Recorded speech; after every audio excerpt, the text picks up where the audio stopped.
Vladimir Putin is facing humiliation after it was revealed that Russia received 302 billion rubles, £2.7 billion, less than expected for oil and gas sales in March. The Ministry of Finance of the Russian Federation announced on Tuesday that it received 302 billion rubles less than expected for the month of March 2022. The country received oil and gas revenues of 496 billion rubles, £4.5 billion, in March, but was forecast to receive around 790 billion rubles, £7 billion. Russia's Ministry of Finance also predicted that the country would earn this revenue as the price of oil has surged since Russia first invaded Ukraine in mid-February. The report says the adjustment is due to the deviation of gas export volumes from the forecast level, as well as a lower dynamics of revenues under the AIT regime and an increase in the reimbursement of excise duty on petroleum raw materials, including due to a change in the structure of certain elements of taxation. This comes as the West has been attempting to slash its dependence on Russian energy amid the Ukraine war. The UK said earlier this month that it would ban all Russian oil by the end of the year.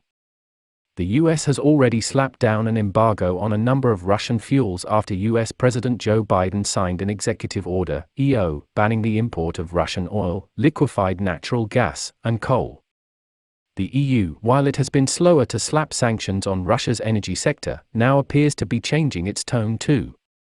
Its REPowerEU plan details how it can phase out oil and gas imports by 2/3 by the end of the year, and completely scupper ties by 2030.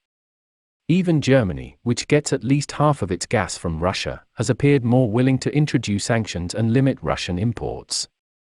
French President Emmanuel Macron has now said France is ready to embargo Russian oil and coal to punish Putin for alleged war crimes in Ukraine, but appeared reluctant to mention gas. Poland, on the other hand, has unveiled what it referred to as the most radical plan made by any country in an attempt to ditch Russian fossil fuels, including the plot to ban oil, gas, and coal imports from Russia. But despite Russia not banking as large a profit as it expected, the EU still hands Russia billions for its imports, relying on Putin for a third of its gas needs.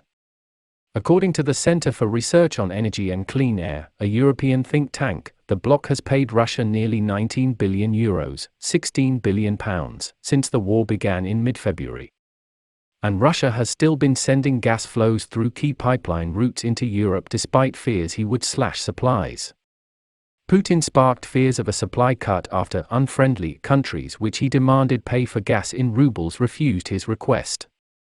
On Monday, gas was still flowing through the Yamal-Europe pipeline, despite uncertainty over payment terms as the West threatened harsher sanctions over the alleged war crimes committed in the outskirts of Kiev.